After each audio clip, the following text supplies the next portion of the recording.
29 मार्च 2025 को अभी recently Shanidev mean राशि में आए हैं। आपको पता ही है कि अपनी मूल त्रिकोण राशि छोड़कर उन्होंने मीन राशि में प्रवेश किया है। तो 5 ग्रह एक साथ इकट्ठे हो गए हैं मीन राशि में। आपको पता है सबका मन जो है वो परेशान है, कारोबार में हिलजुल हो रही है, माइंड स्टेबल नहीं है, कारोबार भी स्टेबल नहीं है, हालांकि देश भी स्टेबल नहीं है। ये स्टेबिलिटी जो है ये कब आएगी? अभी आपने बोला कि सिंह राशि के लोगों के लिए कोर्ट कचहरी का चक्कर लग जाएगा, तो उसके लिए कैसे बचाव करें? The secret of your life. नमस्कार जी, मैं Shifali secret of your life programme में आपका तहे दिल से स्वागत करती हूँ। एक बार फिर से आपके सामने हाजिर है। 29 मार्च 2025 को शनिदेव ने अपनी मूल त्रिकोण राशि में से निकलकर मीन राशि में प्रवेश किया है। अभी आपको पता है कि मीन राशि में 5 ग्रह एक साथ चल रहे हैं, यानी कि पंचग्रही योग बना हुआ है। इसका हमारे देश पर और हमारे ऊपर क्या प्रभाव डल रहा है, आइए जानते हैं प्रोफेसर गुरुदेव बड़ा साहब से। तो पहले स्वागत कर लेते हैं प्रोफेसर। ओम नमः शिवाय। नमस्कार प्रोफेसर, अभी 29 मार्च 2025 को अभी रिसेंटली शनिदेव मीन राशि में आए हैं। आपको पता ही है कि अपनी मूल त्रिकोण राशि छोड़कर उन्होंने मीन राशि में प्रवेश किया है। तो 5 ग्रह एक साथ इकट्ठे हो गए हैं मीन राशि में। आपको पता है सबका मन जो है वो परेशान है, कारोबार में हिलजुल हो रही है, माइंड स्टेबल नहीं है, कारोबार भी स्टेबल नहीं है, हालांकि देश भी स्टेबल नहीं है। ये स्टेबिलिटी जो है ये कब आएगी? शिफाली जी, अभी तो नहीं आएगी। सबको ही पता है शेयर मार्केट कितनी गिर गई है। तो हमारी स्टडी जो कहती है पंचग्रह जब योग होता है देश विदेश में भूकंप आते हैं, तो भूकंप आ ही रहे हैं। मीन राशि समुद्र के पानी की राशि, यानी कि समुद्र में हलचल हो गई, ज्वार भाटा जैसे संकेत मिलेंगे, अंदर से जमीन हिलेगी, समुद्र के जमीन से वह समुद्र में थोड़ी सी हलचल ज़्यादा हो गई।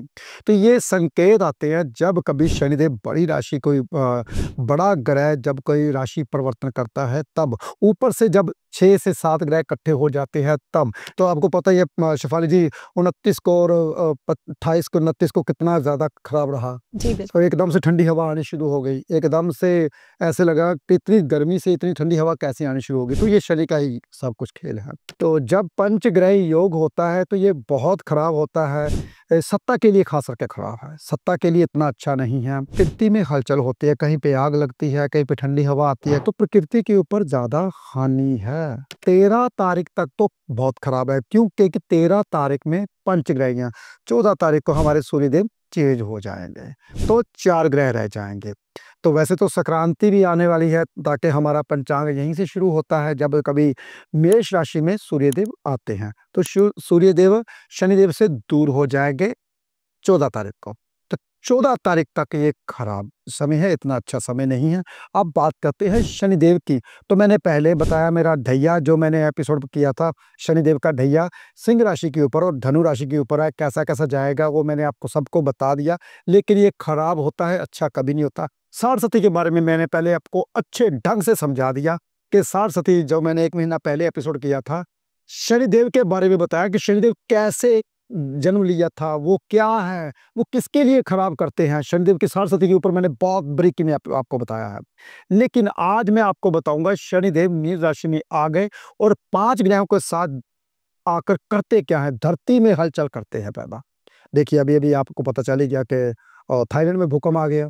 तो धरती में हलचल होती है। ये 5 ग्रह जो होते हैं ये प्रकृति को खराब करते हैं। जो और ऊपर से सूर्य और शनि तो पहले से खराब है। बुध देव नीच चल रहे हैं, शुक्र देव उच्च होकर, जो उच्च का ग्रह होता है शेफाली जी, वो अगर खराब हो जाए तो बहुत ज्यादा खराब होता है। लग्जरी लाइफ को लेकर, पत्नी को लेकर, और आपस में विवाद, लड़ाई झगड़े, तो देख रहे हो आप सोशल मीडिया के ऊपर कितने विवाद चल रहे हैं। तो ये उच्च का शुक्र खराब कर रहा है। मीन राशि में शुक्र देव चल रहे हैं और मीन राशि में बुध देव नीच के। तो नीच के बुध आपको पता है बुद्धि को हिलाते हैं, गलत काम करवाते हैं और रास्ते से भटकाते हैं। तो बुध बुद्धि का कारका, तो दिमाग का कारका बुध ग्रह है। तो कितना खराब करते हैं आपने पता चल ही गया पशवाली जो चीजें चल रही हैं। लेकिन ये पंचग्रह योग बहुत ज्यादा खराब है। और वैसे संक्रांति की बात करूं तो संक्रांति के लिए कुछ राशियों के लिए अच्छा, कुछ राशियों के लिए खराब। जैसे कि संक्रांति की बात करूं, 1 राशि मेष राशि और 2 नंबर राशि वृष राशि, मिथुन राशि, सिंह राशि, तुला राशि, वृश्चिक राशि और धनु राशि के लिए अच्छी संक्रांति। सब संक्रांति अगर मैं बात करूं पंचग्रह योग के बारे में, फिर तो मेष राशि के लिए बहुत ज्यादा खराब है। जी, 12वें घर में आ गए। 12वें घर में आ गए उनके, तो बहुत ज्यादा खराब है। मेष राशि के लिए खराब है, तुला राशि के लिए खराब है शिफाली जी, तो और सिंह राशि के लिए खराब है। सारे ग्रह अष्टम। सारे ग्रह अष्टम में आ गए। तो जो आप लड़ाई झगड़े में फंसने वाले हो, जेल यात्रा होने वाली सिंह राशि के लिए अगर मैं बात करूं तो ये खराबी हैं। जब कभी हम पंचग्रह योग होता है तो ये खराबियां आती हैं। तुला राशि के लिए बहुत खराब है, तो छठे हाउस में आगे लड़ाई झगड़ा बढ़ेगा।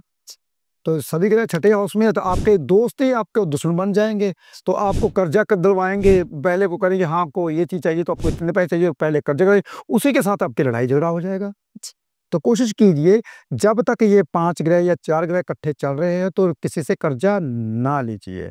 और जो लड़ाई झगड़ा होने वाला, जब किसी के लड़ाई झगड़े में हो, अगर कोई दोस्त बताता है यार मेरी लड़ाई होगी झगड़ा हो गया, पहले से बोल दो मैं कहीं दूर हूँ यार, मैं आ नहीं सकता, नहीं तो आप फंसने वाले हो अगर आपकी ये राशि है तो। क्योंकि बहाने बनते हैं हमारे, हम कहते बाद में कहते हैं अब पछताए क्या हुआ जब चिड़िया चुन खे। तो पछताने का बाद में पता चलता है जब इंसान बैठा होता है तो मैंने ये गलती क्यों की थी। छोटी सी गलती, ये ग्रह ही आप पे खराब होते जो गलती आप करते हो। तो कभी भी आपने किसी लड़ाई झगड़े में नहीं डालना, खासकर मेष राशि, सिंह राशि और तुला राशि खासकर, इनके लिए बहुत ज्यादा खराब है पंचग्रह योग। पंचग्रह योग का नुकसान ही होता है कभी भी जब कभी 5, 6 ग्रह, 7 ग्रह इकट्ठे हो जाते, जिसकी कुंडली में ये ग्रह है, एक तो वो राजा भी बना देते हैं। एक इंसान आया था मेरे पास, उनकी कुंडली में 7 ग्रह इकट्ठे थे, वो बहुत अमीर था, लेकिन एक ग्रह बीच में ऐसा बैठा हुआ था जो सभी को ग्रह लगाता था। मैंने बोला आपको किसी चीज की कमी नहीं रहेगी, कहता बिल्कुल सही। मैंने बोला आपकी जब आपके घर में बेटी हुई तब आपने बहुत ज्यादा राइस किया, कहता मैं शहर का मालिक बन गया, नाम नहीं दूंगा, शहर का मालिक बन गया तब मैं। मैंने कहा अच्छा। मैंने कहा सच बताओ, आप इतने बड़े इंसान हो, आए दिन कोई ना कोई मुसीबत रहती है, जब सुबह उठते एक मुसीबत साथ लेके आते हो। कहता ये मेरे साथ यही रोकने के लिए आपके पास आया हूँ। 7 ग्रह, 6 ग्रह कभी भी अच्छे नहीं होते। हाँ, अगर कहीं 6 ग्रह आपके मित्र ग्रह है, 7वां ग्रह आपका लिए खराब आया है तो वो सातों ग्रहों को खराब कर देते हैं। तो बहुत ज़्यादा खराब होते हैं, परेशानियां बढ़ती हैं, मुसीबतें आती हैं।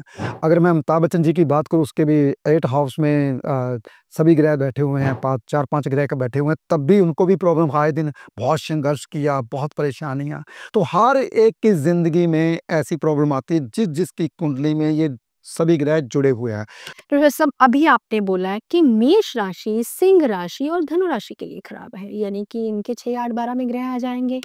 तो इनके लिए उपाय कौन-सा करना है फिर? तो इतनी अगर प्रॉब्लम आएँगी, इतनी दिक्कतें आएँगी, अभी आपने बोला कि सिंह राशि के लोगों के लिए कोर्ट कचहरी का चक्कर लग जाएगा, तो उसके लिए कैसे बचाव करें हम? सब कष्टों को दूर करते हैं हमारे भोले बाबा जी। जी। कहता है कि दुनिया में अगर कोई प्रॉब्लम आती है आपको, आप कहीं भी रुके हुए हो, तो आंखें बंद कीजिए, एक नाम ओम नमः शिवाय, तो प्रॉब्लम दूर हो जाती है। उसी का ही एक उपाय देने वाला हूँ, बहुत अच्छा उपाय देने वाला हूँ। तांबे का लोटा लेना है, मूंग साबुत दाल भरनी है, मंदिर में जाकर रख के, यानी सवार से पहले पहले भोले बाबा के पास, शिवलिंग के पास रख के आ जाइए। तो जो पंडित है आपकी दाल वो निकाल के या तो लंगर में डाल दे, किसी को दे देगा, या घर पे ले जाएगा, और लोटा आपका वहीं पे रहेगा। सभी जितने भी इंसान आएंगे उसी लोटे के साथ जल चढ़ाएंगे। तो देखिए, अगर आप ऐसा उपाय करते हो, जो सिंह राशि वाले हैं, तुला राशि वाले हैं या मेष राशि वाले हैं, जो दिक्कतों का सामना कर रहे हैं या आने वाली है, तो कभी नहीं आएगी मुसीबत, ऊपर ही ऊपर से ही टल जाएगी। तो प्रोफेसर जैसे कि सिंह राशि के ऊपर तो ढैया भी चल रहा है, आपने पिछले एपिसोड में हमें बताया भी है कि सिंह राशि और धनु राशि के ऊपर तो ढैया चल रहा है, साढ़े साथी चल रही है कुंभ राशि के लिए, मीन राशि के लिए और मेष राशि के ऊपर। तो उनके लिए भी कोई खास उपाय है जो हम कर सकते हैं? शेफाली जी, महामृत्युंजय का जाप कीजिए, जी। हनुमान चालीसा पढ़िए। अगर आप महामृत्युंजय का जाप सुनते हो 1 घंटा सुबह, 1 घंटा शाम को, और हनुमान चालीसा पढ़ते हो अगर आप, तो मैं गारंटी के साथ बोलता हूँ, दावे के साथ बोलता हूँ, कभी भी साढ़ आपकी ढैया आपका खराब नहीं जाता। समय कौन सा होना चाहिए? जो इंसान सुबह ब्रह्म मुहूर्त में उठता है उस वक्त करता है, तो वो जिंदगी में कभी दुखी नहीं होता। रास्ते खुद ब खुद खुलने शुरू हो जाते हो उस इंसान के।